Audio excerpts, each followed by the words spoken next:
والسلام على سيدنا محمد وعلى آله وأصحابه أجمعين. میرے انتہائی واجب قدر احترام معزز حاضرین کرام، اللہ کی جل شانہ کی خاص رحمت، اس کی مہربانی اور فضل و کرم سے ہم سب حضرات حضور سیدنا کی سیاحت لاجپال کی نواز قدس سر العزیز کے آستان تقدس نشان آستان عالیہ سے شریف میں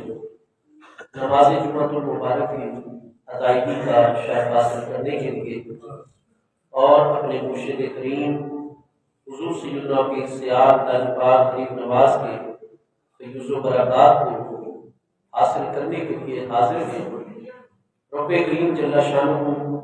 ہم سب کی یہ حاضری اپنی بارگاہ اقدس میں قبول و منظور فرمائے۔ اللہ تبارک و تعالی حضور سیدنا کی سیاحت لاجپال غریب نواز کے درجات عالیہ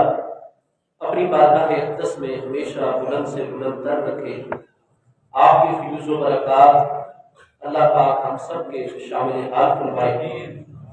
حضور سیدنا کی سیاحت لاجپال غریب نواز کی مقدس نورانی روشن تعلیمات پر اللہ پاک خلوص دل کے ساتھ ہمیشہ ہمیشہ کے لیے ہم سب کو عمل کرنے کی توفیق عطا فرماتا رہے، اور آپ سب حضرات دور و نزدیک کا سفر فرما کر جس عقیدت، جس جذبے اور محبت کے ساتھ حضور پیر سیاحت لاجپال غریب نواز جیسی جواد اور کریم بارگاہ اقدس میں حاضر ہیں، اپنے دلوں کے اندر جتنی بھی نیک خواہشات حاجات رکھتے ہیں، اللہ تبارک و تعالی ہم سب کے آقا و مولا حضور خاتم النبیین سید الاولین والآخرین علیہ التحیات والتسلیم کے وسیلہ باجلیلہ سے اور حضور پیر سیاحت لاجپال غریب نواز کی برکت سے جملہ حاضرین کی تمام جائز دلی مرادوں کو پورا فرمائے۔ سبحان اللہ۔ گزشتہ گفتگو صحیح بخاری شریف میں اور دیگر کئی بڑی بڑی کتب حدیث میں موجود حدیث صحیح کے حوالے سے ہو رہی تھی کہ جب اللہ تبارک و تعالیٰ کے مقبولین اور محبوبین جنت کے 8 طبقات میں اپنی مبارک نگاہ ڈال لیں گے، جنت جو ہے وہ تو نہایت ہی اس کا ایک ایک طبقہ جو ہے اور ایک ایک جنت کا درجہ نہایت وسیع و عریض ہے، لیکن چونکہ جتنے بھی اللہ پاک کی بارگاہ اقدس میں مقام محبوبیت پر فائز ہستیاں ہوتی ہیں، ان کا دیکھنا ہماری ان جسمانی اور طبعی آنکھوں کے ساتھ نہیں ہوتا، بلکہ ان کا دیکھنا اللہ تبارک و تعالیٰ کی صفت بصارت کے اس نور کے ذریعے سے ہوتا ہے جو نور اللہ پاک نے ان کی آنکھوں میں جلوہ گر فرما دیا ہے۔ سبحان اللہ۔ اس لیے امام ابو الحسن عمر بن علی امام فخر الدین رازی جو 606 ہجری میں وصال فرما رہے ہیں، یعنی آج سے 840 سال پہلے ان کا وصال ہے امام فخر الدین رازی رحمہ اللہ۔ وہ سورہ کہف کی تفسیر میں آپ دیکھیں گے، تفسیر کبیر میں یہی بات ارشاد فرما رہے ہیں کہ اذا سارا نور جلال اللہ سمعا لہ و بصرا لہ، کہ جب اللہ تبارک و تعالیٰ کا مومن بندہ مومنہ بندی اللہ پاک کی بارگاہ میں مقام محبوبیت پر آ جاتے ہیں، اللہ پاک اپنی شان مقدسہ کے مطابق ان سے محبت فرمانے لگ جاتا ہے، اور اللہ تبارک و تعالیٰ کی صفات مقدسہ کے انوار ان کی آنکھوں میں جلوہ گر ہو جاتے ہیں، ان کے کانوں میں جلوہ گر ہو جاتے ہیں، تو پھر یرل قریبا والبعیدا، پھر اللہ کا وہ مقبول بندہ جیسے اپنے قریب کائنات کو دیکھتا ہے، اپنے دور کی چیزوں کو بھی اسی طرح دیکھتا ہے، کیونکہ اس کا دیکھنا جو ہے وہ باقی عام انسانوں کی طرح جسمانی آنکھوں کے ذریعے سے اس کا دیکھنا نہیں ہے، اس کا سننا محض طبعی اور جسمانی کانوں کے ذریعے سے نہیں ہے، بلکہ اللہ تبارک و تعالیٰ کی صفات مقدسہ کے نور کے ذریعے چونکہ اس کا دیکھنا ہے، اللہ کی صفت مقدسہ کے نور کے ذریعے سے اس کا سننا ہے، تو پھر وہ یرى القریب والبعید و یسمع القریب والبعید، دور و نزدیک کو دیکھتا بھی ہے اور دور و نزدیک کی باریک سے باریک آوازوں کو برابر سنتا بھی ہے۔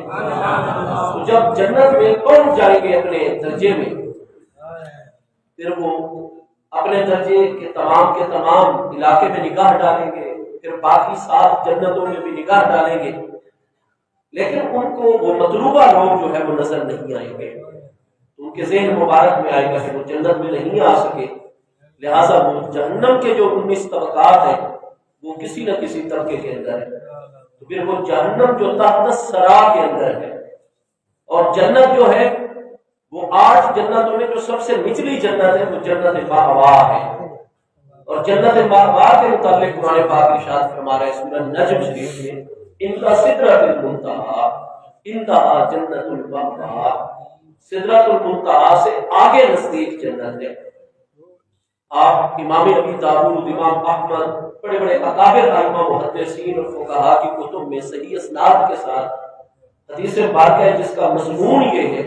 کہ ہماری اس زمین سے پہلے آسمان کا فاصلہ 500 سال کی مسافت ہے،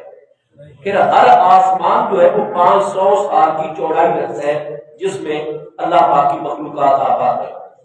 پھر ایک آسمان سے اگلا آسمان جو ہے وہ 500 سال کا غیر خلا وقفہ رکھتا ہے۔ تو اس طرح سدرۃ المنتہا 8500 سال کے فاصلے پر ہے ہماری زمین جس ماہر میں موجود ہے اس سے 8500 سال، اور جنت المأوا اس کے آگے پھر جنات نعیم، جنات مقیم، جنات خلد، جنات عدن، اور آخری جنت جنات الفردوس جس کی چھت عرش الہی ہے۔ تو گزارش یہ ہے کہ جو سب سے نچلی جنت ہے وہ بھی کم از کم ہماری زمین سے 90-100 سال کا فاصلہ، کہ اب 1 سیکنڈ بھی رکے بغیر اگر ہم عام معتدل جو سواری ہے ہمارے پیارے آقا کریم علیہ السلام کے دور دنیاوی مبارک کی، اس پر ہم 90-100 سال تک، 90 صدیوں تک چلتے رہے بغیر رکے، تب جا کر جنت مأوا کا ابتدائی درجہ ہے۔ اور پھر جہنم جو ہے وہ تو ہے ہی تحت الثری ہے۔ تو نتیجہ یہ ہے کہ جس جنت کے طبقے میں محبوب کریم علیہ السلام کی امت کے کامل اولیاء جلوہ گروں کے وہاں سے لے کر جہنم کے طبقات کا اتنا بڑا فاصلہ ہے، لیکن وہ ادھر ہی بیٹھ کر جیسے پوری جنت میں نگاہ ڈال لیں گے، اسی طرح تمام کے تمام جہنم کے 19 طبقات میں ان کی نگاہ مبارک کام کر رہے ہیں، ان کو وہ بندے نظر آ رہے ہیں۔ یہ تو جہنم کے فلاں طبقے کے اندر موجود اور عذاب کے اندر جو ہے مبتلا کر دیے گئے ہیں، پھر وہ مضطرب ہے، بے چین ہے، جیسے ہی دیکھیں گے کہ یہ لوگ جنہوں نے کچھ نمازیں ہمارے ساتھ پڑھی تھی، یصومون معنا، بخاری شریف کے الفاظ ہیں، محمود علیہ السلام نے فرمایا روزے انہوں نے اللہ کے ولیوں کے ساتھ رکھے تھے، کچھ ایک رمضان کے چند روزے ان کے آستان پر رہ کر رکھے تھے، یحجون معنا، ان کے ساتھ جا کر کوئی زندگی میں حج کر کے آئے تھے، یا منونا معنا، ان اللہ کے ولیوں کے ساتھ مل کر دین کے اور خدمت انسانیت کے کچھ کام اکٹھے مل کر کیے تھے، تو پھر اللہ تعالیٰ کے وہ کامل اولیاء محبوبین و مقربین بندے فوری طور پر اللہ تعالیٰ کی بارگاہ میں دعا کریں گے، رب کریم انہم کانوا یصلون معنا۔ کوئی نہ کوئی باطنی خرابی ان لوگوں کے اندر ایسی ہو گئی جس کے باعث تم نے ان کو پہلی مرتبہ ان کی بخشش نہیں فرمائی، بلکہ ان کی اس خرابی کا صلہ دینے کے لیے جہنم کے فلاں طبقے میں ان کو عذاب میں مبتلا کر دیا ہے۔ لیکن اللہ پاک یصلون معنا، انہوں نے نمازیں تو ہمارے ساتھ پڑھی تھی، ہم اس بات کی گواہی دے رہے ہیں، یصومون معنا، روزے انہوں نے ہمارے ساتھ مل کر رکھے تھے، یحجون معنا، ہمارے ساتھ ہماری معیت میں ہماری سنگت میں انہوں نے حج بیت اللہ کیا تھا، تیرے گھر کا حج کیا تھا،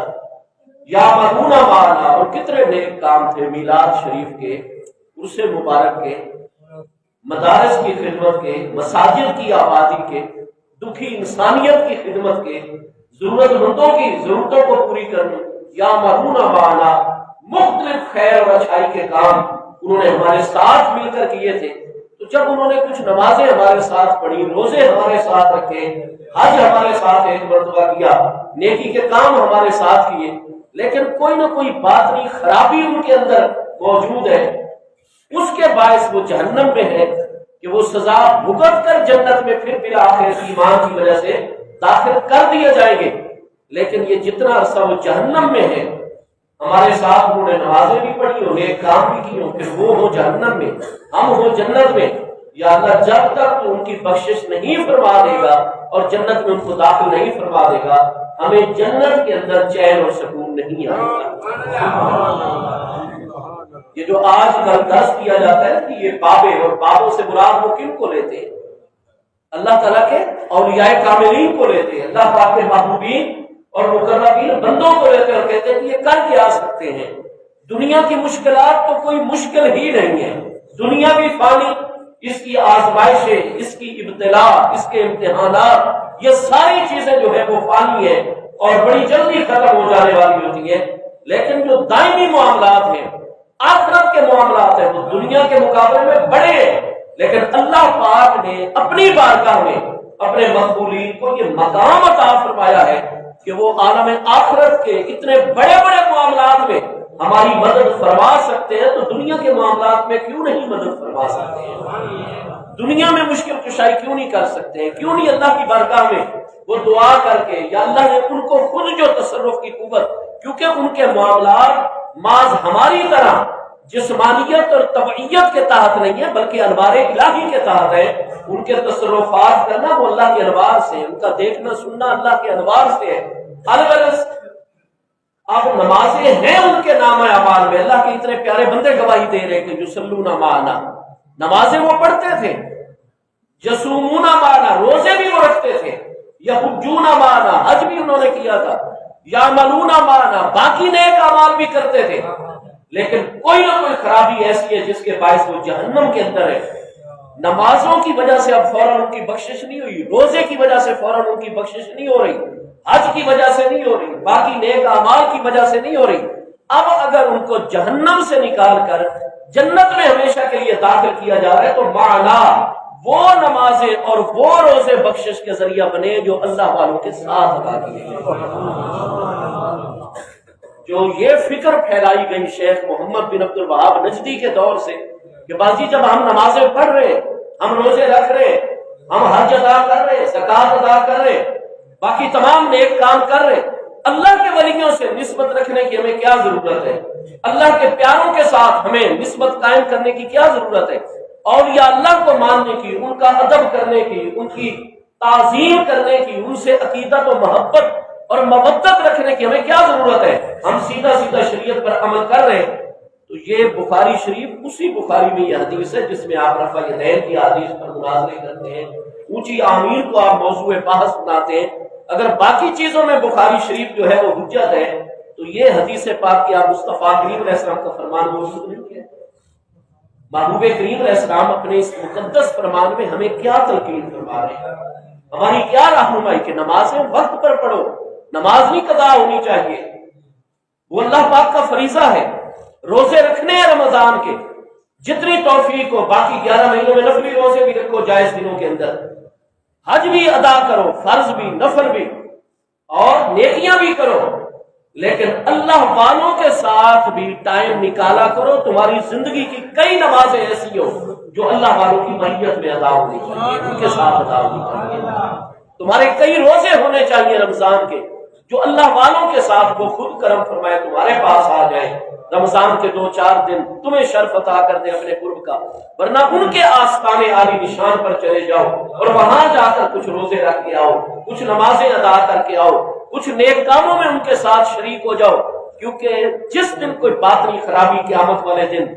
بخشش کے آگے رکاوٹ بنے گی۔ محبوب کریم علیہ السلام کے کتنے ارشادات ہیں، مثلا ایک ارشاد گرامی ہے، من لم یبکر کبیرنا ولم یرحم صغیرنا فلیس منا،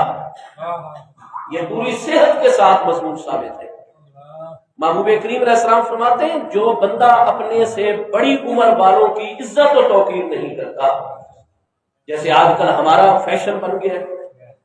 وہ جو والد صاحب اگر بیٹے کو کوئی اچھی نصیحت کر دیتے ہیں، جو اماں جی نصیحت کر دیتی ہیں، کوئی نانا ابا کوئی دادا ابا نصیحت کر دیتے ہیں، کوئی بزرگ کوئی استاد کہتے ہیں جی آپ لوگوں کو کیا پتا، آپ تو سٹیا آ گئے ہیں۔ ہمارے پاس اب اتنے علم کے ذریعے ہیں، ہم دنیا جو جدید دنیا جس میں ہم رہتے ہیں، ہم اپنے گرد و پیش ماحول کو آپ بزرگوں کے مقابلے میں زیادہ سمجھنے والے ہیں، آپ ہمیں نصیحت کرتے ہیں، کوئی ادب نہیں، کوئی احترام نہیں، ہاں جی، اور بڑی تیزی سے یہ سلسلہ ادب احترام کا اٹھتا چلا جا رہا ہے اولاد کے اندر، شاگردوں کے اندر، مریدوں کے اندر۔ محبوب علیہ السلام نے تو مطلق ملم یبکر کبیرہ لا، جو ہمارے بڑوں کی، ہمارے معاشرے میں بڑی عمر والے بزرگ ہیں، جو ان کے وقار کا خیال نہ رکھے، ان کی توقیر، ان کی تعظیم، ان کا احترام نہ کرے، ملم یرحم صغیرہ لا، اور جو ہمارے صغیر ہیں، ہمارے پیارے پیارے بچے، ہمارے نو عمر اور چھوٹی عمر کے افراد ہیں، جو ان پر رحمت نہ کرے، شفقت نہ کرے، مہربانی نہ کرے۔ محبوب علیہ السلام فرماتے ہیں وہ سب کچھ ہو سکتا ہے، وہ نمازی بھی ہو سکتا ہے، غازی بھی ہو سکتا ہے، ہاں جی، وہ ہر دین دنیا کے معاملات کو چلانے والا ہو سکتا ہے، حاجی صاحب فلاں فلاں صاحب، لیکن لیسا منا، وہ ہم میں سے نہیں ہو سکتا، ہمارے ساتھ اس کا کوئی تعلق نہیں ہے۔ قرآن مجید فرقان حمید میں الذین فرقوا دینہم وکانوا شیعا، وہ لوگ کہ فرقوا دینہم، جنہوں نے دین کو ٹکڑے ٹکڑے کر دیا، وکانوا شیعا، اور شیعہ ہو گئے۔ کیا مطلب؟ شیعہ ہمارے گروہ در گروہ تقسیم ہو گئے، جیسے آج کل ہمارے اپنے اندر گروہ در گروہ معاملات، کوئی بات کرنے سے پہلے نہیں سوچتا میری اس بات کا نتیجہ تفریق نکلے گا یا پہلے سے جو بکھرے ہوئے ان کو جوڑنے کا ذریعہ، اگر تو جوڑنے کا ذریعہ بنے تو پھر میں یہ بات کروں، اور اگر مزید تفریق پیدا کر دے تو میں اس بات سے بچوں، کیونکہ معاشرے میں الجھاؤ نہیں ہونا چاہیے۔ لیکن بے نیاز ہو کر ہم باتیں کرتے چلے جاتے ہیں، ہر کوئی اپنی اپنی سوچ کا دوسروں کو پابند کرنے کی کوشش کر رہا ہے۔ قرآن پاک کا فرمان ہے میرے پیارے محبوب نبی علیہ السلام، آیت کا مورد خاص ہے یہود اور نصارہ کے حوالے سے۔ قرآن پاک میں یہ آیت مبارکہ نازل ہو گئی تھی کیونکہ محبوب علیہ السلام کی جلوہ گری سے پہلے موسیٰ علیہ السلام کی امت کے اہل علم یہود علماء، عیسیٰ علیہ السلام کی امت کے علماء نصارہ علماء، انہوں نے 72 فرقوں میں اللہ کے نبیوں کی امتوں کو، اللہ کے بندوں کو، اہل ایمان کو تقسیم کر دیا۔ اللہ پاک نے اپنے پیارے محبوب علیہ السلام پر ان کے پس منظر میں یہ آیت نازل کی، لیکن مورد اگرچہ ہر آیت کا خاص ہو، لیکن اس کی رہنمائی، ہدایت، احکام عام ہوا کرتے ہیں قیامت تک۔ ہمارے لیے بھی اس آیت میں یہی درس ہے، ھدی للمتقین، متقین کے لیے پورا قرآن ہی ذریعہ ہدایت ہے۔ تو اس آیت میں متقین کے لیے کیا ہدایت ہے؟ الذین فرقوا دینہم، وہ لوگ جنہوں نے دین کو ٹکڑے ٹکڑے کر دیا، وکانوا شیعا، اور گروہ در گروہ ہو گئے، لست منہم فی شیء، میرے حبیب آپ کا ان سے ذرا بھی کوئی تعلق نہیں ہے۔ تو بہت سارے ایسے معاملات ہیں جن میں ہمارے کریم آقا صلی اللہ تعالی علیہ وآلہ وبارک وسلم اور قرآن پاک کے ارشادات عالیہ آ جاتے ہیں۔ اگر یہ اس طرح کے معاملات کریں گے تو محبوب علیہ السلام نے فرمایا ہمارا ان سے کوئی تعلق نہیں ہوگا۔ اسی طرح رزق حلال کی پابندی نہ کرنا، جیسے ہمارے ہاں سودی نظام ہے، ہمارے پاس ایک فیکٹری موجود ہے، ایک کارخانہ موجود ہے، اس کارخانے، اس فیکٹری، اس دکان، اس تجارت، اس کام کاج جو رزق حلال ہے، ہمارے خون پسینے کی کمائی ہے، ہمارا بہترین اس سے ہمارا اور ہمارے بچوں کی گزر اوقات چل رہی ہے۔ لیکن ہم یہ چاہتے ہیں کہ بینک سے سود پر قرضہ لے کر بھی فلاں شہر میں بھی ایک اور یونٹ قائم کر دینا چاہیے۔ بھائی اگر آپ کے پاس رزق حلال ہے یا محض قرض حسنہ ملتا ہے، سود کے بغیر آپ اپنے کاروبار کو بڑھائیں، ٹائم پر اس کی زکوٰۃ ادا کریں اور کثرت کے ساتھ نفلی صدقات ادا کر کے بھوکوں کو کھانا کھلائیں، ننگوں کو کپڑا پہنائیں، پیاسوں کو پانی پرووائڈ کریں، ضرورت مندوں کی ہر ضرورت کا خیال کریں، بالکل آپ رزق حلال کے ذریعے سے اپنا کاروبار بڑھائیں۔ لیکن اگر آپ سود پر قرضے اٹھا کر کریں گے تو ایک تو یہ ہے کہ چند ہی سالوں کے بعد ہلاکت ہی ہلاکت، تباہی آ جائے گی جو اصل مال کو بھی کھا جائے گی۔ قرآن پاک میں اللہ پاک کا ارشاد گرامی ہے یمحق اللہ الربا ویربی الصدقات، اللہ پاک ہمیشہ سود کو مٹا دیتا ہے، سود خود بھی تباہ ہو جاتا ہے اصل زر کو بھی تباہ و برباد کر دیتا ہے، زندگی کا چین سکون ختم کر دیتا ہے، اگلی نسلوں تک کے لیے کچھ نہیں چھوڑتا۔ یہ اللہ تعالیٰ کا فرمان ہے قرآن پاک میں، یمحق کو فعل مضارع، یمحق اللہ الربا، ہمیشہ ہمیشہ اللہ تعالیٰ سود کو مٹاتا ہی ہے، سود کو اللہ پاک کبھی بھی پروان نہیں چڑھنے دیتا۔ اور فرمایا یربی الصدقات، لیکن تم جتنے صدقے اللہ کو راضی کرنے کے لیے، اس کے ضرورت مند غریب بندوں، دین کے کام کاج، اچھائی کے فروغ کے لیے جتنے صدقات مال میں سے نکالتے ہو، یربی، اللہ تعالیٰ مسلسل اپنی رحمت سے تمہارے صدقات، جس مال میں سے دے دیا گیا، 100 روپیہ تمہارے پاس تھا، 5 روپے تم نے صدقہ کر دیے، جو 95 روپے ہے، یربی صدقات، صدقہ نکالی ہوئی بقایا رقم کو اللہ تعالیٰ مسلسل اپنے فضل و کرم سے بڑھاتا ہی چلا جاتا ہے۔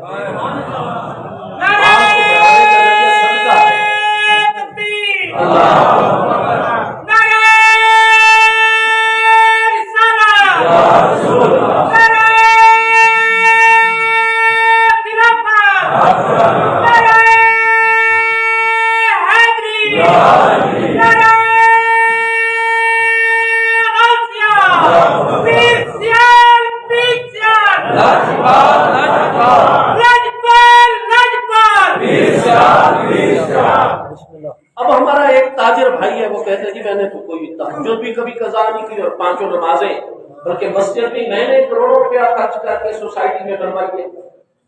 ہاں جی، کروڑ ہار روپیہ، اور میں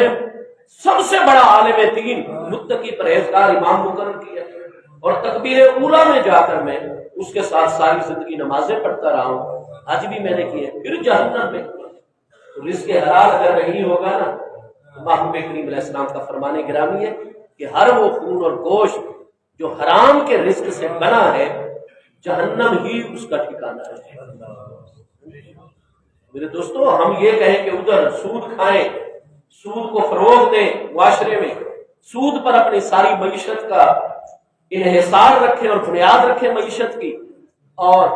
والدین کا دل دکھائیں، یاد رکھیے جب تک والد صاحب راضی نہیں ہوتے، امی جان راضی نہیں ہوتی، ہم لاکھ حاجی بن جائیں، مجاہد بن جائیں، نمازی بن جائیں، عالم فاضل بن جائیں، دین کے بڑے سے بڑے عہدے حاصل کر لیں یا دنیا کے بڑے سے بڑے مرتبے حاصل کر لیں، اگر اماں جی کا دل ہم پر خوش نہیں ہے، ابا جان کا دل خوش نہیں ہے، کسی نیکی، تقوی، زہد، عبادت کا کوئی نور اور قبولیت کے کوئی انوار اللہ کی طرف سے جاری نہیں کیے جاتے۔ آپ ابریز شریف ولی امی آل رسول علیہ السلام کی اپنے دور کی قطب الاقطاب ہستی حضرت سیدنا عبدالعزیز دباغ قدس سرہ العزیز، اور ان کے ملفوظات کسی عام ہستی نے اکٹھے نہیں کیے، اپنے دور کی امام المحدثین ہستی نے جمع کیے۔ تو جو مرتب ملفوظات ہیں وہ مراکش کے اندر سب سے بڑے محدث، اور آج تک ان کی سکاحت جو ہے مسلم ہے مسلمان علماء نے، اور بیان فرمانے والی ہستی کون؟ آل رسول علیہ السلام کی اتنی کریم عظیم ہستی سیدنا عبدالعزیز دباغ رضی اللہ عنہ۔ وہ فرماتے ہیں کہ ایک بڑا ہی مخلص سالک اور صوفی نوجوان میری خانقاہ میں آ گیا، میں نے اس پر توجہ کی، اور وہ اتنا ذاکر و شاغل تھا اور اتنے اخلاص کے ساتھ، لیکن جس مقام پہ پہنچا ہوا تھا آگے قرب الہی کے لیے، وہ جو ایک انقباض آیا، وہ دروازہ کھلتا ہی نہیں ہوتا، قبولیت نہیں ہوتی تھی۔ اس کے نہ مجاہدے میں کوئی شک، نہ اس کی ریاضت میں کوئی شک، نہ اس کے اخلاص میں کوئی شک، لیکن وہ قرب کے اگلے درجے پر فائز ہی نہیں ہوتا، رکا ہوا ہے سارے کا سارا معاملہ۔ اب اس کا ظاہر اتنا عظیم ہے، میں نے اس کے دل پر نگاہ ڈالی، اس کا دل بھی صاف اجلا۔ پھر فرماتے ہیں کہ میں نے ایک دن توجہ کی کہ آخر یہ قرب کے درجے طے کیوں نہیں کرتا، جس منزل پر میں اس کو اللہ کی بارگاہ میں پہنچانا چاہتا ہوں، نہ اس کے باطن میں کوئی خرابی، نہ اس کے ظاہر میں کوئی خرابی، پھر کیوں نہیں عقدہ کھلتا؟ تو آپ فرماتے ہیں کہ میں نے جب اس کی طرف توجہ کی تو مجھ پر منکشف ہو گیا کہ اس کا والد فوت ہو چکا ہے، اور جب اس کے والد کی اس کی زندگی میں وفات ہوئی تھی اس کا والد دنیا سے اس پر ناراض ہو کر گیا.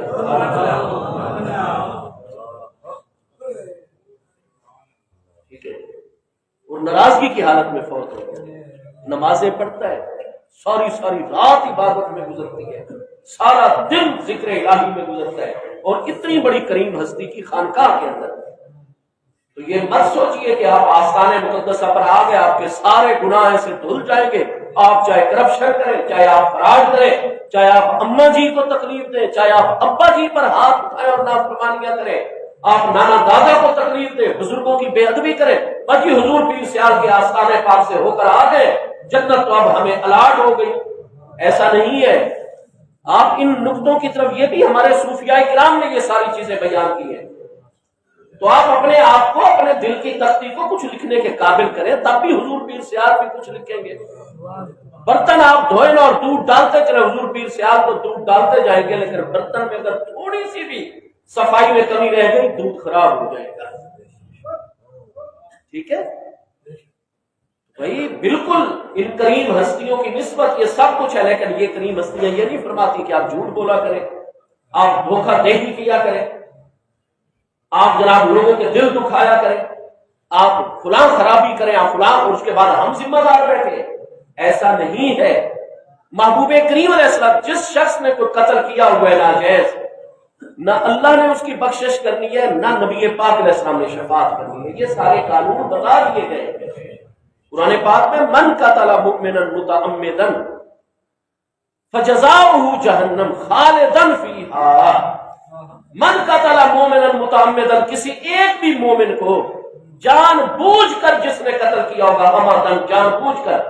اللہ پاک فرماتا ہے فجزاؤہ جہنم، اس کی جزا ہی جہنم ہے، خالدا فیہا. اور باقی تمام گناہ کبیرہ والے جہنمیوں کے مقابلے میں یہ قاتل مدت مزید سب سے زیادہ عرصہ جہنم کے اندر یہی قاتل گزار کرائے گا. بالآخر بخشا جائے گا، کیونکہ ایمان جو اس کے دل میں موجود ہے، مصطفیٰ کریم علیہ السلام کی جو تصدیق کرتا ہے، اللہ کو جو مانتا ہے، بخشا جائے گا. لیکن باقی تمام بڑے بڑے گناہوں والے جہنمی جب جہنم میں اپنی سزا پوری کر کے وہ پہلے جنت میں آ جائیں گے. خالدن فیہا کا معنی ہے، یہاں خلود سے مراد ہے مدت مدیدہ، سب سے زیادہ طویل عرصہ جس نے جہنم کے عذاب سہنے، وہ قاتل ہے جس نے ایک مومن کو بھی. اور آج ہم ٹرک لوٹ رہے ہیں، ڈاکے ڈال رہے ہیں، اور کئی لوگ تو دینی اور جہاد کے نام پر تنظیمیں بنا کر جب گورنمنٹ ہاتھ اٹھا لیتی ہے اور بین الاقوامی ایجنسیاں ان کا فنڈ روک دیتی ہیں، وہ اپنے ہی معاشرے میں بسوں پر حملے کر رہے ہیں، ادھر کر رہے ہیں، ڈاکہ زنیاں، کیونکہ اسلحہ جدید ترین ان کے پاس مختلف ایجنسیوں کا دیا ہوا موجود ہوتا ہے. جب دل کرتا ہے لوٹ لیتے ہیں، اور کوئی مزاحمت کرے قتل کر دیتے ہیں، اور قتل کرنا ان کے لیے کوئی مسئلہ نہیں ہے. قرآن فرما رہے مومنن، ایک مومن کو بھی جو قتل کرے گا اس کی جزا ہی جہنم ہے. کتنے دن دنیا کے اندر رہ لینا ہے، بالآخر موت تو آنی ہے، اور اخروی زندگی تو نہ ختم ہونے والی ہے. تو میرے دوستو، اب یہ نہیں ہے کہ قتل کرتے ہوئے آ جائے، جھوٹ بولتے ہوئے آ جائے، سود اور حرام خوری کرتے ہوئے آ جائے، اور بڑے سے بڑے اخلاقی جرائم کرتے ہوئے آ جائے، اور پھر کہ بس ہم تو. یاد رکھیے کہ محبوب کریم علیہ السلام شفاعت آپ کی برحق ہے، شفاعت کا منکر مومن نہیں ہوتا، لیکن کئی ایسے کرتوت ہیں جو اللہ اس کے محبوب علیہ السلام نے پہلے واضح فرما دیے کہ اگر اس نے فلاں خرابی کی ہوگی تو اللہ کے پیارے محبوب علیہ السلام شفاعت نہیں فرمائیں گے. تو جب محبوب شفاعت نہیں فرمائیں گے، اللہ کے اولیاء کی شفاعت فرمائیں گے. ہمیں اپنے اعمال کو درست کرنا ہے، اپنی سوچ کو درست کرنا ہے، اپنے رویے کو درست کرنا ہے، نیکی اور خیر کے راستے پر چلنا ہے، اور اللہ کا شکر ادا کرے کہ اللہ نیکی کی توفیق بھی دے رہا ہے، اپنے پیاروں کی نسبت بھی اس نے عطا کی ہے.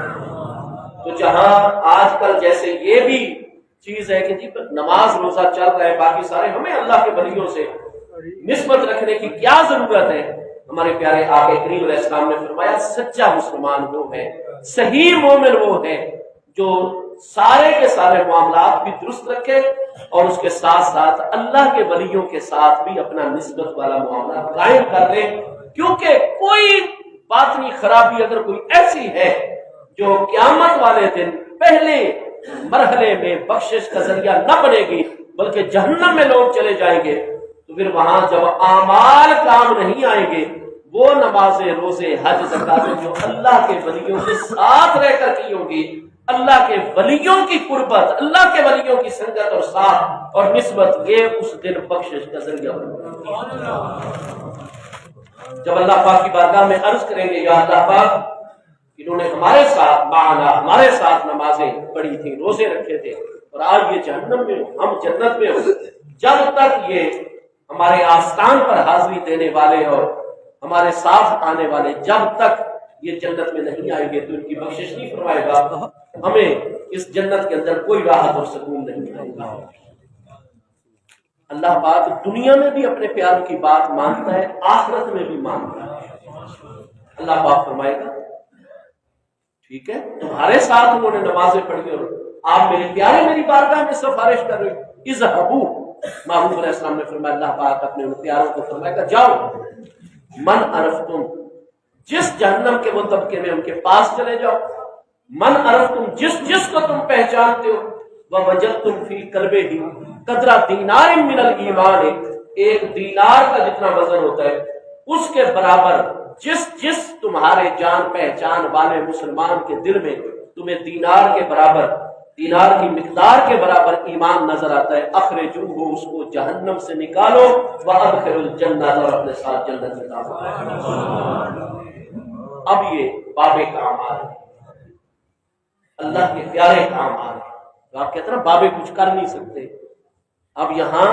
اعمال تھے لیکن باطنی خرابی ایسی تھی، کوئی نہ کوئی کرتوت ایسا کیا ہوا تھا کہ اللہ پاک نے نظر رحمت نہیں فرمائی، محبوب نے نگاہ شفاعت پھیر لی، جہنم میں چلا گیا۔ اب جہنم سے جنت میں آ رہا ہے تو اللہ والوں کی توجہ سے آ رہا ہے، اللہ والوں کی سنگت اور نسبت کی وجہ سے آ رہا ہے۔ اللہ پاک فرمائے گا جس کے دل میں اتنا ایمان نکالو، جس کے دل میں دینار کی مقدار کے برابر ایمان ہے اس کو نکالیں گے۔ اب یہاں سوال پیدا ہوتا ہے کہ یہ کریم ہستیاں جنت سے چلے گی، درمیانی سارا فاصلہ طے کریں گی، پھر جہنم کے ان طبقات میں جائیں گے، اور جہنم میں تو اتنا عذاب ہے۔ اس کا جواب حدیث پاک میں موجود ہے کہ جب اللہ تعالیٰ کے اولیاء پل صراط سے جب بھی اللہ کا ولی قیامت کے دن گزرے گا، امام بخاری کی شرط پر حدیث صحیح ہے، میرے آقا کریم علیہ السلام نے فرمایا میری امت میں ایسے کامل بندے ہیں کہ جیسے ہی وہ پل صراط پر اپنا دایاں قدم رکھیں گے، نیچے جو پل صراط کے نیچے جہنم ہے، وہ جہنم کے طبقے پکاریں گے، اسرا اسرا یا عبداللہ، اے اللہ کے پیارے بندے جلدی میری پیٹھ سے گزر جا، پل صراط سے جلدی گزر جا، کیونکہ تیرا نور ایمان مجھ جہنم کی آگ کو بجھا رہا ہے۔ میں پھر کہوں گا دنیا کی مشکلات بڑی ہیں یا آخرت کی مشکلات بڑی ہیں؟ جہنم کے عذاب اور جہنم کی آگ سے بڑھ کر کون سی زیادہ تکلیف دہ چیز ہے؟ لیکن یاد رکھیے کہ جن کے وجود پل صراط کہاں، جہنم نیچے کہاں، لیکن جہنم کے منہ کے اوپر چونکہ پل صراط بچھایا جائے گا،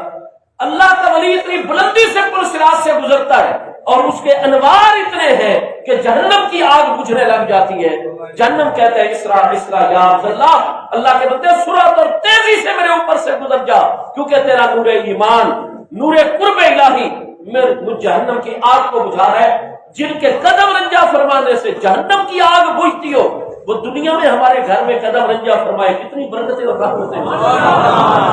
دنیا کی کیوں نہیں پریشانیاں ختم ہوگی، دنیا کی مشکلات کیوں نہیں ختم ہوگی؟ کیونکہ ان کا وجود باوجود خیر کا باعث ہے، برکت کا باعث ہے، رحمت الہی کا باعث ہے۔ ان کے وجود میں انوار الہی اتنا جلوہ گر ہے کہ جہاں جہاں قدم رنجا فرماتے ہیں رحمتیں رحمتیں، برکتیں برکتیں ہو جاتی ہیں۔ یہ جہاں جہاں سے گزریں گے نا، جہنم کی آگ اپنی تاثیر اور اثر کھوتی چلی جائے گی۔ یہ وہاں پہنچ جائیں گے جس کے دل میں اتنا ایمان، اس کو نکال کر جنت میں، اور پھر اللہ کی بارگاہ میں دست دعا ہو جائیں گے، یا اللہ تو نے تو شرط لگائی تھی جن کے دلوں کے اندر دینار کی مقدار کے برابر، ان کو تو ہم نے نکال دیا، لیکن ابھی بھی کئی لوگ ہیں جنہوں نے آ کر ہمارے ساتھ نماز پڑھی تھی، روزے رکھے، لیکن وہ تو جہنم ہے اور ان کا ایمان بھی جو ہے وہ دینار کی مقدار سے تو کم ہے۔ اللہ پاک فرمائے گا من عرفتم، جس کو پہچانتے ہو، وجدتم فی قلبہ قدر نصف دینار من الایمان، آدھے دینار کے برابر ایمان نظر آتا ہے، اس کو بھی نکالو۔ ان کو نکال کے جنت میں پہنچائیں گے. پھر عرض کریں گے اللہ پاک تو نے تو پھر آدھے دینار کی مقدار کی قید لگائی. اور ہم دیکھتے ہیں کہ کئی ابھی بھی ہیں جن کو ہم جانتے ہیں انہوں نے نماز روزہ ہمارے ساتھ کیا تھا، نیکیاں ہمارے ساتھ کی تھی،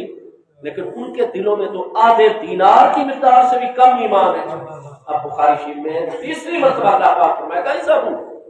میرے پیاروں میں نے تمہیں راضی رکھنا ہے. جاؤ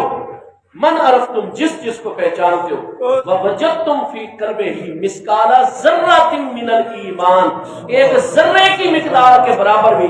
جس تمہاری جان پہچان والے کے دل میں تمہیں ایمان نظر آتا ہے اخرجو ہو اس کو نکالو وادخل الجنت، اور جنت میں داخل. سبحان اللہ. اب ذرہ کس چیز کو کہا جاتا ہے؟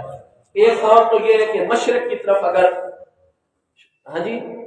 سن فیس، کئی مکان ایسے ہیں نا جو مشرق کی طرف ان کے رخ ہے، کئی ہیں جن کے گلی میں الٹی طرف ہوتا ہے، مغرب کی طرف ان کا رخ ہوتا ہے.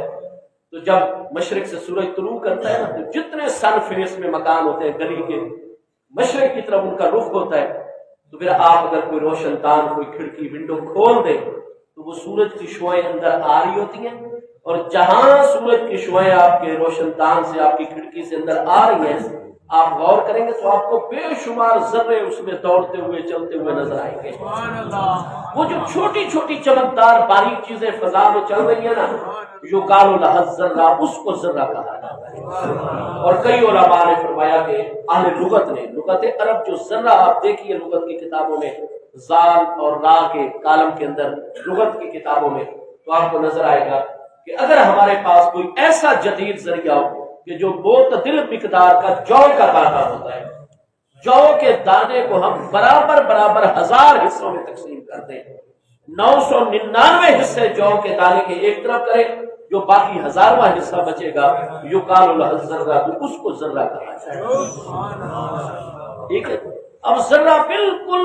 چھوٹی سی مقدار ہے. اللہ پاک فرمائے گا مثقال ذرۃ من الایمان، ایک ذرے کے برابر بھی جس کے دل میں تمہیں ایمان نظر آتا ہے. لوگ کہتے ہیں کہ اللہ والوں کو نظر کچھ نہیں آتا. بخاری شریف کی حدیث میں بار بار اگر اللہ والے ہمارے دل میں موجود ایمان کی مقدار، ہماری دلی کیفیات، ان معاملات کو نہیں جانتے، نہیں دیکھ سکتے، ان کی نگاہ اقتص ہمارے دلوں کے اندر نہیں کام کرتی، تو وہ قیامت والے دن کیسے دیکھ لیں گے کہ اس کے دل میں کتنا ایمان ہے اور اس کے دل میں کتنا ایمان. اس لیے اولیاء اللہ کو جواسیس القلوب کہا جاتا ہے کہ اللہ کے جو کامل بندے ہوتے ہیں وہ دلوں کے جاسوس ہوتے ہیں. یہ مشہور پرانے دور میں بات تھی، آج کل ہم ان چیزوں سے غافل ہو گئے ہیں. محاورہ تھا اہل علم کا کہ علماء کے سامنے بیٹھو تو اپنی زبان کو ذرا سنبھال کر بیٹھا کرو، کیونکہ کوئی ایسی کمزور بات نکلے گی عالم دین مجبور ہو جاتا ہے کہ وہ پھر اس پر تبصرہ کرے گا، شرعی رہنمائی دے گا. وہاں زبان کو سنبھال کر بیٹھو، لیکن اہل دل کی مجلس میں جب بیٹھو تو اپنے دل کو سنبھال کے بیٹھو، کیونکہ ان کی نگاہ اقدس جیسے ظاہر پر کام کر رہی ہوتی ہے اسی طرح باطن پر بھی کام ہوتا ہے. حضور سیدنا امیر شریعت غریب نواز، ہمارے مرشد کریم حضور پیر سیال لجپال سیدی خامس کریم ہستی حضور سیدی علامہ حافظ خواجہ محمد حمید الدین سیالوی صاحب غریب نواز رضی اللہ عنہ، یہ باقاعدہ ہمارے پاس دستاویز تحریری ثبوت اس کا موجود ہے. اور جب وہ سفر کر کے آتے اور بڑی محبت کے ساتھ، اور دل میں ایک مرتبہ خیال آ گیا میں تو اتنے عرصے سے حضور کی بارگاہ میں جاتا ہوں، جلال غالب ہوتا ہے، پیر بھائیوں کا رش اتنا ہوتا ہے، آپ کے خدا اٹھا کر پیچھے بس ایسے قریب پہنچے وہ پکڑ کر کے پیر بھائی کی باری لگا دیتے ہیں. اب پتہ نہیں ہم اتنی محبت اخلاص سے آتے جاتے ہیں، آستان پاک کی خدمت کرتے ہیں، پتہ نہیں حضور پیر سیال کو مرشد کریم کو پتہ چلتا بھی ہے نہیں چلتا. بس اسی سوچ کے بعد جب لائن میں لگے قریب آئے، حضور نے پکڑ لیا، فرمایا تم فلاں ہو، تمہارے باپ کا فلاں نام ہے، تمہارے دادا کا فلاں نام ہے، تمہارے دادا کے بارے میں تمہارے گھر میں مشہور ہے فلاں نشانی ان کے. ایک ایک بات. اس کے بعد فرمایا میرے بچوں، مرشد کامل جو ہوتا ہے نا اس سے مرید کے کوئی معاملے پوشیدہ نہیں. قیامت والے دن اللہ پاک ارشاد فرمائے گا جس کے دل میں مثقال ذرہ، ایک ذرے کے برابر ایمان پاتے ہو، اس کو بھی نکالو اور جنت میں داخل کر دو. الغرض عرض یہ کرنا چاہتا ہوں کہ آج کل جیسے ہمارے کئی بچے، کئی عزیز، ان کے دلوں میں یہ بات ڈالی جا رہی ہے اور وہ ہم سے یہ سوال کرتے ہیں کہ استاد جی جمعہ تو ہمارے گھر میں بھی ہو رہا ہے فلاں جگہ، پھر ہمارے بزرگ کیوں اتنی تکلیف اٹھاتے ہیں؟ آستانہ مقدسہ سیال شریف میں جہاں جہاں جس کی عقیدت ہے وہاں جا کر جمعہ پڑھتے ہیں، کوشش کرتے ہیں سال بھر میں کچھ نمازیں، کچھ نیکیاں وہاں، تو اس کا جواب اسی حدیث، کیونکہ یہ تلقین مصطفیٰ کریم علیہ السلام کی ہے کہ اپنے علاقوں میں بھی نیکی اور خیر کرو، اور سال بھر میں ایسا بھی رویہ رکھو کہ اپنے مرشد خانے اور اللہ کے ولیوں کے ساتھ بھی کچھ نمازیں، روزے، نیک اعمال، دین کی خدمت، اللہ کے بندوں کی خدمت، مخلوق کی خدمت ان کے ساتھ بھی کرو، تاکہ قیامت والے دن اگر کسی خرابی کے باعث ہماری پہلے مرحلے میں بخشش نہ ہوئی تو ہماری بخشش کا ذریعہ بنیں گے تو یہی اللہ والے بنیں گے جن کے ساتھ ہم نے نمازیں اور کچھ ہمارے ایک نوجوان صاحبان میں رہتے ہیں ہمارے فاضل ساتھی، انہوں نے ایک سوال کیا کہ جی مجھے کچھ پیر بھائیوں نے کہا ہے کہ ہمیں کچھ دوسرے حضرات نے یہ کہا ہے کہ آپ کے پیر و مرشد حضور ضیاء الملت الدین سیدی خواجہ خواجگان ہمارے مرشد کریم حضور سیدی حافظ خواجہ محمد ضیاء الحق صاحب غریب نواز دامت برکاتہ العالیہ زیب سجادہ عالیہ آستانہ عالیہ سیال شریف نے جب یہ اعلان کروا دیا ہے کہ بھائی جو بھی آستانہ مقدسہ پر جمعہ پڑھا کرے تو اس کے بعد مسافر ہے تو 2 رکعت، 99 کلومیٹر یا اس سے زیادہ کا سفر سے آیا ہے تو 2 رکعت، اور اگر وہ مقامی 99 کلومیٹر کے اندر کا ہے تو پھر وہ 4 رکعت احتیاط الظہر کی پڑھ لیا کرے۔ تو جب جمعہ ہوتا ہی نہیں ہے سیال شریف میں تو پھر جمعہ قائم کیوں کروایا ہوا ہے؟ اب یہ سوال ہمارے صاحبان کے ایک عزیز نے کیا ہے، بھائی جمعہ ہوتا ہے اللہ کی رحمت سے، جمعہ ہوتا ہے۔ ہمارے جو 3 اکابر ائمہ حضور سیدنا امام اعظم ابو حنیفہ رضی اللہ عنہ اور صاحبین کریمین میں سیدنا امام الائمہ امام ابو یوسف یعقوب بن ابراہیم انصاری جو 182 ہجری میں وصال فرمارے، اور ہمارے ائمہ ثلاثہ احناف میں سے تیسری ہماری امام اور مقتدی و پیشواستی حضور سیدنا امام الائمہ امام محمد بن حسن شیبانی جو 189 ہجری میں وصال فرمارے۔ امام ابو حنیفہ رضی اللہ عنہ کا فتویٰ یہی ہے کہ جہاں یہ 3 شرطیں ہوں گی وہاں جمعہ واجب ہوگا، آپ ادا کریں گے، ورنہ آپ ظہر۔ لیکن ہمارے 3 ائمہ میں سے جو صاحبین کریمین رضی اللہ عنہ ہیں حضور سیدنا امام الائمہ امام ابو یوسف اور سیدنا امام الائمہ امام محمد رضی اللہ عنہ، ان کا فتویٰ ہے کہ یہ شرطیں ان میں سے کوئی شرط مفقود بھی ہوگی، جہاں چند مسلمان بھی ہوں گے اور ایک مسلمان ان میں جمعے والے دن ایسا ہو کہ جو عربی خطبہ دے سکتا ہو، امامت کرانے کی صلاحیت رکھتا ہو، جہاں چند بندوں کی بھی جماعت ہوگی تو وہ جناب جمعہ ادا کریں گے، اللہ کی بارگاہ میں جمعہ ادا کریں گے۔ اسی طرح امام شافعی رحمۃ اللہ تعالیٰ علیہ، امام احمد رحمۃ اللہ علیہ، ان ہستیوں تو یہ مسئلہ اختلافی ہے۔ اس مسئلے میں چونکہ عمل جو ہے اور فتویٰ وہ امام اعظم رضی اللہ عنہ کے قول کے اوپر ہے، ہاں جی، اور امام اعظم ابو حنیفہ رضی اللہ عنہ کا فتویٰ وہ حضور سیدنا عبداللہ ابن مسعود رضی اللہ عنہ جو ہمارے استاد القدر اور استاد الاساتذہ ہیں، اور دوسری کریم ہستی حضور باب و مدینہ العلم والحکمت جو ہمارے شیخ الکل ہیں، پیران پیر ہیں اور استاذ الکل ہیں، طریقت معرفت حقیقت میں بھی اور شریعت طاہرہ میں بھی، وہ حضور سیدنا امیر المومنین مولا المسلمین امام الاولیاء سیدنا مولا مقتدی علی شیر خدا کرم اللہ تعالی وجہ الکریم کی نظام ذات پر برکات ہے۔ تو سیدنا مولا مقتدی کے فتوے پر ہم عمل کرتے ہیں حنفی جو ہے، اور حضرت عبداللہ ابن مسعود رضی اللہ عنہ کے فتوے پر صحیح سند کے ساتھ، چونکہ کتابوں میں حضور امیر المومنین مولا کائنات کا فرمان گرامی موجود ہے کہ لل جمعہ ولل عیدین الا فی مصر جامع، کہ عیدین واجب ہوں گی یا جمعہ واجب ہوگا تو وہ مصر جامع، ایسا شہر جو جامع ہوتا ہے۔ ہر شہر جامع نہیں ہوتا۔ جامع شہر کون سا ہوتا ہے؟ جس میں 3 باتیں موجود ہوں۔ نمبر 1 آبادی کثیرہ، وہ جتنا کتابوں میں تشریحات ہے وہ سیال شریف جیسے نورانی آستانے پر جو مدینہ طیبہ کے انوار کو ہر وقت اپنے دامن میں رکھنے والا مقدس خطہ ہے آستانہ مقدسہ سیال شریف، الحمدللہ شہر مقدس سیال شریف میں پہلی شرط موجود ہے، آبادی کثیر ہے۔ دوسری شرط ہوا کرتی ہے مارکیٹ کا ہونا، جہاں ضرورت کی بنیادی چیزیں رات دن اویلیبل ہوں، موقع پر مل جاتی ہوں،